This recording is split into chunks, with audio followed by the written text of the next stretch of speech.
Njebale kumwena bannayuganda gye muwangalira kansubire muli bulungi. Olunaku lwa leero njagala kubalaga engeri w'osobola okwefuniramu emirimu.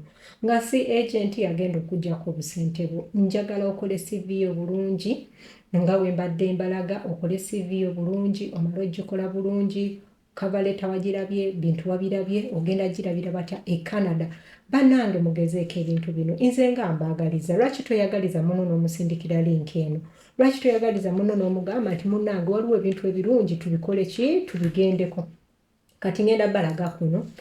Olaba gundi eno page genda wano wandike Newfoundland Carriers oba okiraba bwetu ngenda teekako mu link oba si kyekyo owandiika ogambe www.hiring.gov government oba osobola okiwandika .government.nl.ca ogende ku page efaanagana bweti kansubire bannange mugiraba mwenna eyo page efaanagana bweti mugiraba bamaama ne bataata kati genda bweti page wefaanana genda wanene ewali public career opportunities clickingawo kati womala okirikinga waneeno osobola oteekamu emirimu taata gy'oyagala oba okitegedde eno yo official website tebagenda kufererako ogenda teekamu omulimu gw'oyagala oyagala gwa permanent temporary contract seasonal teekamu kyonna oba oyagala part time kati katugende waneeno kati waliwo guneeno gwa social worker gusomeeko wano balaga nti no closing date bataddeko ne amount osobola okujja neeno n'ogukirikingako womala ogukirikingako n'olaba kiki kyoyagala woba ogwagala then womala okukirikingako gugenda kujja waneeno wansi banesimanyi oba mulaba bulungi I don't know. Yeah. Wogikirikingako then wagenda kujja wanene ekigambo apply. Kati teekako ku apply. Bisomeeko tomala gakola kintu nga twekisomyeko nkwegayiridde. Kati engeri wotayina gundi, wotayina account, nkwegayiridde sooka registering. Registering ogenda teekamu amannya go, email address yo, password.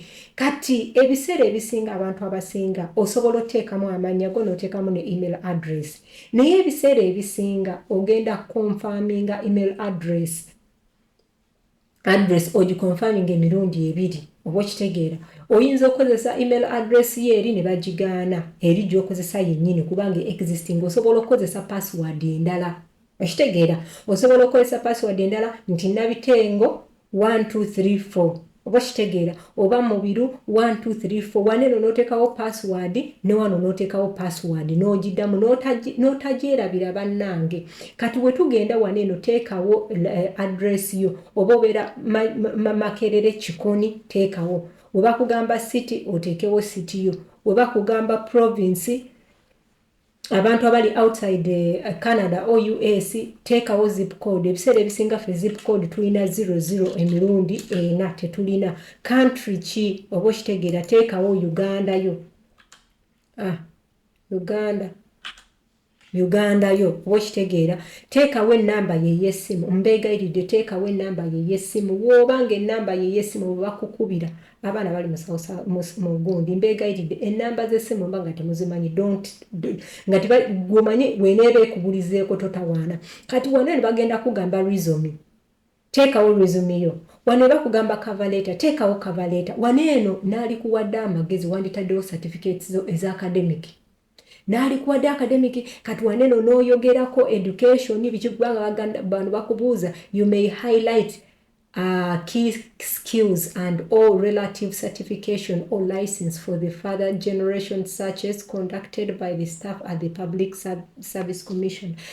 Oba kitegede kati education teekawo license oba certificates zoogereko nina certificate of good conduct nina certificates ya diploma mwekiti kati waneeno relevant skills nti olina maybe computer skills olina skills kyendala oba okitegeera omuntu azitegeere number of experience please we'll take a number of experience making sure nti ne waneeno mu CV yo mu resume yo ekiraga kati ne wano then you register bannange bajja kuweereza message if this video is really useful and share it with someone. Share it, comment and like. I love you all. We mubanga temugenda kuzezamu maanyi mukwano ngenda kuluzinga. I will lose hope. When nalabanga videos nonzikola tezitambula mukwano I will lose hope. Sibegaira anyway, but sharing, liking, I love you all. Mukama bankumire.